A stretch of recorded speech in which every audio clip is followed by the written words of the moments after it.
తిరుమల పవిత్రతను, స్వామివారి ప్రసాదం విశిష్టతను,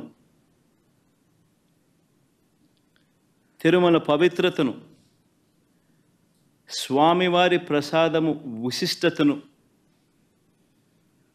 తిరుమల తిరుపతి దేవస్థానం పేరు ప్రఖ్యాతలను,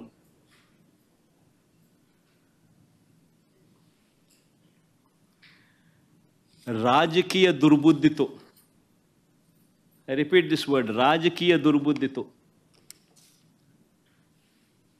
జంతువుల కొవ్వుతో లడ్లు తయారీ అయినట్టుగా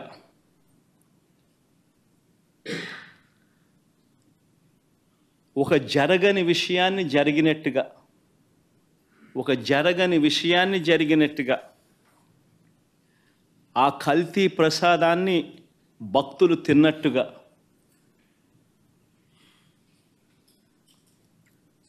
నిజంగా ఒక ముఖ్యమంత్రి స్థానంలో ఉన్న వ్యక్తి తెలిసి అబద్ధాలు ఆడుతూ అసత్యాలు చెబుతూ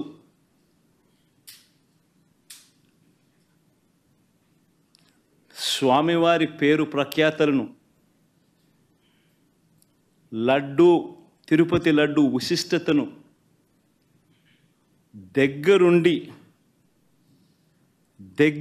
అపవిత్రం చేసే కార్యక్రమం సాక్షాత్తు ఒక ముఖ్యమంత్రి చేస్తూ ఉంటే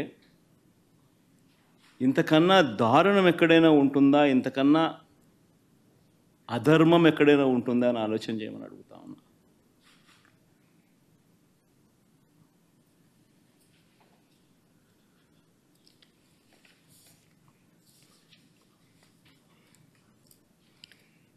ఒకసారి వీటికి సంబంధించిన విషయాలు మరొక్కసారి పునరుద్ఘాటిస్తా.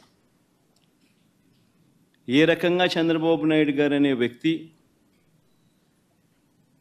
ఏ రకంగా తాను అబద్ధాలు చెబుతూ అబద్ధాలకు ఏ రకంగా తాను రెక్కలు కట్టాడు అన్న విషయాలను మరొక్కసారి మీ అందరికీ కూడా ఆధారాలతో సహా చూపిస్తా. రాష్ట్ర ప్రజలందరికీ కూడా, రాష్ట్ర ప్రజలే కాదు దేశ ప్రజలందరూ కూడా ఈ దారుణాన్ని ఒకసారి చూడమని చెప్పి విజ్ఞప్తి చేస్తా ఉన్నా. ఒకసారి గమనించినట్టయితే మామూలుగా ఈ టెండర్ల ప్రక్రియ, మామూలుగా ఈ తిరుపతి లడ్డుకు సంబంధించిన ఇవి కొనుగోలు చేసే నెయ్యి కానీ ఈ పదార్థాలు కానీ కొనుగోలు చేసే ఈ కార్యక్రమం 6 నెలలకు ఒకసారి జరుగుతూ ఉంటుంది. తిరుపతిలో నెయ్యి కొనుగోలు చేసే కార్యక్రమం ప్రతి 6 నెలలకు ఒకసారి రొటీన్గా జరిగే కార్యక్రమం. దీనికి సంబంధించి దశాబ్దాలుగా జరుగుతూ ఉన్న కార్యక్రమం ఇది. ఇదేదో కొత్తగా ఒకరి వల్ల ఇప్పుడు జరుగుతూ ఉన్న కార్యక్రమం కాదు ఇది. 6 నెలలకు ఒకసారి ఈ టెండర్లు పిలుస్తారు. 6 నెలలకు ఒకసారి ఈ టెండర్ల ద్వారా ఎవరైనా కూడా క్వాలిఫై అయితే ఎవరైనా కూడా పార్టిసిపేట్ చేయొచ్చు. ఈ క్వాలిఫికేషన్ క్రైటీరియా కూడా ఇప్పుడు ఏదో కొత్తగా పెట్టినవి అంతకన్నా కాదు. ఇవన్నీ రొటీన్గా దశాబ్దాలుగా జరుగుతూ ఉండేటివి. తిరుపతి లడ్డు అంటే విశిష్టత ఉంది. అలా తిరుపతి లడ్డు అని అంటే నా చిన్నప్పటి నుంచి కూడా తిరుపతి లడ్డు అని అంటే ఒక విశిష్టతగా దాన్ని చూసే పరిస్థితి. దాంట్లో ఉన్న టేస్టు వేరే లడ్లలో ఉండని టేస్ట్. ఇది మనందరికీ కూడా చిన్నతనం నుంచి మనమంతా కూడా చూస్తూనే ఉన్నాం. దశాబ్దాలుగా ఈ ప్రక్రియ జరుగుతూ ఉంది తిరుపతిలో. అలాంటి ఈ ప్రక్రియ ఒకసారి గమనించినట్లయితే అదే ప్రక్రియలో భాగంగా ప్రతి 6 నెలలకు ఒకసారి టెండర్లు పిలిచే కార్యక్రమం జరుగుతుంది. టెండర్లలో ఎవరైనా క్వాలిఫై అయిన వాళ్ళు ఎవరైనా పార్టిసిపేట్ చేయొచ్చు. ఆ క్వాలిఫై అయిన వాళ్ళల్లో L1 ఎవరికైతే వస్తుందో, తక్కువ రేటు ఎవరైతే కోట్ చేస్తారో వాళ్ళకు న్యాచురల్గా టీటీడీ బోర్డు టెండర్ను అప్రూవ్ చేస్తుంది. ఇది ఒక రొటీన్ ప్రక్రియ. దీంట్లో గవర్నమెంట్కి సంబంధమే ఉండదు వాస్తవం చెప్పాలంటే. టీటీడీ బోర్డు అన్నది కూడా ఒక ప్రసిద్ధికాంచిన బోర్డు. మామూలుగా దాంట్లో బోర్డులో సభ్యులు కూడా దేశం మొత్తం నుంచి కూడా దాంట్లో సభ్యత్వం తీసుకుంటారు.